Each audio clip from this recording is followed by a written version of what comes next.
ఇతరులను నిందించడం తగదు. నీ అత్యాస వల్ల అర్జించిన రుణాన్ని యుద్ధభూమిలో పూర్తిగా తీర్చేశాం. ధైర్యవంతుడు కోరదగిన మరణాన్ని పొందుతున్నావు. యుద్ధభూమిలో ప్రాణాలర్పించిన క్షత్రియులకు ఉన్న స్వర్గభూమికి నీవు వెళ్తున్నావు అన్నాడు. దుర్యోధనుడు తన కళ్ళు ముడతపడుతుండగా, కృష్ణ, నా స్నేహితులతో నేను స్వర్గానికి పోతున్నాను, కానీ నీవు నీ స్నేహితులు భూమిపై ఉండి దుఃఖాన్ని అనుభవిస్తారు. నేను వేదాలను చదివాను, శాస్త్రానుసారం దాన ధర్మాలు చేశాను, సముద్రం మినహాయించిన భూమినంతా ఏకఛత్రాధిపత్యంగా ఏలాను. నేను జీవించి ఉన్నప్పుడు శత్రువులందరూ తలలో నా పాదాల కిందే ఉన్నాయి. మనుషుల ఆనందాలు దేవతలు కూడా కోరదగినవి, రాజులు కూడా తమకు లేవని విచారించినవి. 1000 ఏళ్ల కీర్తి ప్రతిష్టల శిఖరాన్ని నేనున్నాను.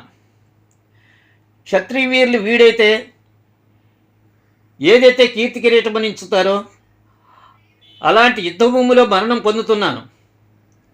నాకంటే ముందు స్వర్గలోకంలో ఉన్నవారు నాకు ఆహ్వానం ఇవ్వదలిసి ఉన్న స్నేహితులను అన్నదమ్ములను కలుసుకోవడానికి వెళుతున్నాను. ఎవరు ఎచ్చు అదృష్టవంతుడు, నేనా లేక భూమిపై నిర్మానుష్యమైన ఇళ్లలో ఉండి చంపబడిన స్నేహితుల కోసం విచారిస్తూ మీరు వాంఛిస్తున్న యుద్ధం ద్వారా మీ కోట బూడిదే ఉన్న మీరా అని దుర్యోధనుడు అన్నాడు. మరణానికి అంచున ఉన్న దుర్యోధనుడిపై దేవత పైనుంచి పుష్పాలు జల్లారు. గంధర్వులు ఆటలాడి పాటలు పాడారు. ఆకాశం కూడా ప్రకాశవంతం అయ్యింది.